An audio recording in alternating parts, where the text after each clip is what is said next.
What is this force, Lucilius, that drags us in one direction when we are aiming in another, urging us on to the exact place from which we long to withdraw? What is it that wrestles with our spirit, and does not allow us to desire anything once for all? We veer from plan to plan. None of our wishes is free, none is unqualified, none is lasting. But it is the fool, you say, who is inconsistent. Nothing suits him for long. But how or when can we tear ourselves away from this folly? No man by himself has sufficient strength to rise above it. He needs a helping hand, and someone to extricate him. Epicurus remarks that certain men have worked their way to the truth without anyone's assistance, carving out their own passage. And he gives special praise to these, for their impulse has come from within, and they have forged to the front by themselves. Again, he says, there are others who need outside help, who will not proceed unless someone leads the way, but who will follow faithfully. Of these, he says, Metrodorus was one. This type of man is also excellent, but belongs to the second grade. We ourselves are not of that first class either. We shall be well treated if we are admitted into the second. Nor need you despise a man who can gain salvation only with the assistance of another.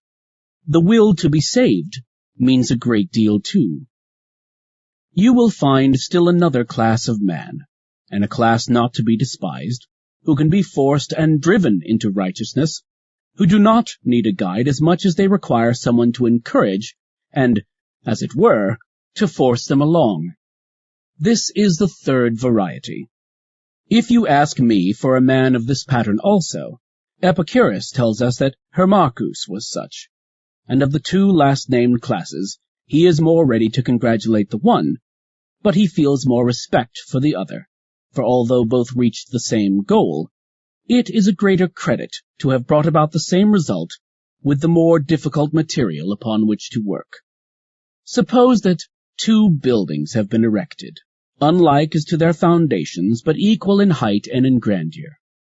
One is built on faultless ground, and the process of erection goes right ahead. In the other case, the foundations have exhausted the building materials, for they have been sunk into soft and shifting ground, and much labor has been wasted in reaching the solid rock. As one looks at both of them, one sees clearly what progress the former has made, but the larger and more difficult part of the latter is hidden. So with men's dispositions. Some are pliable and easy to manage, but others have to be laboriously wrought out by hand, so to speak, and are wholly employed in the making of their own foundations. I should accordingly deem more fortunate the man who has never had any trouble with himself, but the other, I feel, has deserved better of himself, who has won a victory over the meanness of his own nature, and has not gently led himself, but has wrestled his way to wisdom. You may be sure that this refractory nature, which demands much toil, has been implanted in us. There are obstacles in our path, so let us fight, and call to our assistance some helpers. Whom, you say, shall I call upon? Shall it be this man or that? There is another choice also open to you. You may go to the ancients, for they have the time to help you. We can get assistance not only from the living, but from those of the past. Let us choose, however, from among the living, not men who pour forth their words with the greatest glibness, turning out commonplaces and holding, as it were, their own little private exhibitions. Not these, I say, but men who teach us by their lives, men who tell us what we ought to do, and then prove it by practice, who show us what we should avoid, and then are never caught doing that which they have ordered us to avoid. Choose as a guide one whom you will admire more when you see him act than when you hear him speak. Of course, I would not prevent you from listening also to those philosophers who are wont to hold public meetings and discussions, provided they appear before the people for the express purpose of improving themselves and others, and do not practice their profession for the sake of self-seeking.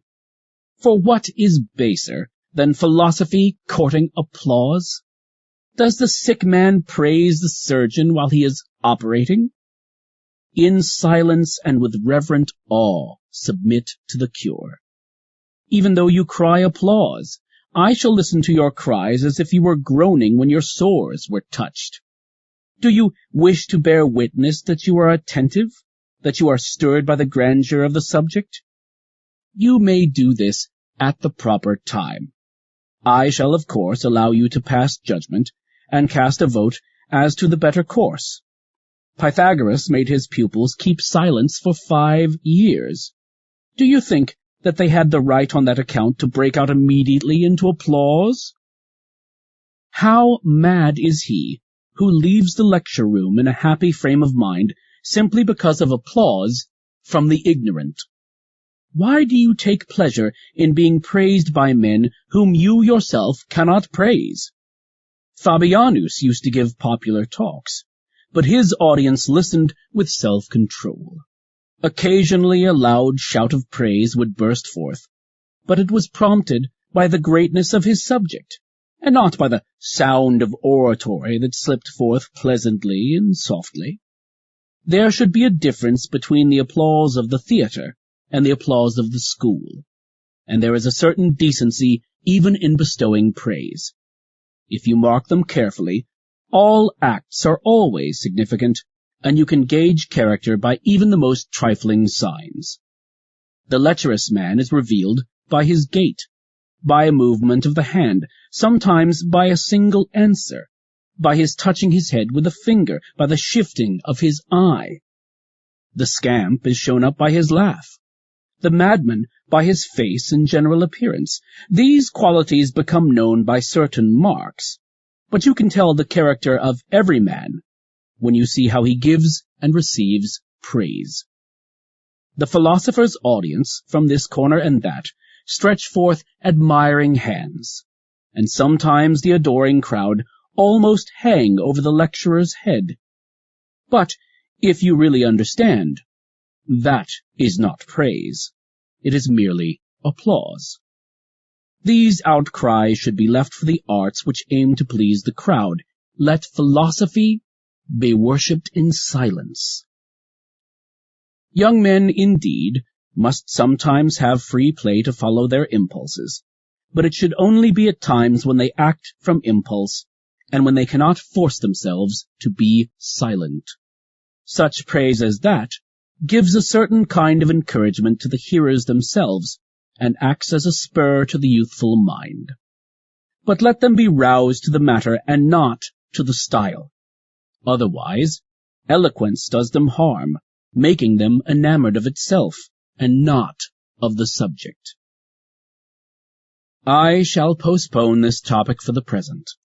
It demands a long and special investigation to show how the public should be addressed, what indulgences should be allowed to a speaker on a public occasion, and what should be allowed to the crowd itself in the presence of the speaker.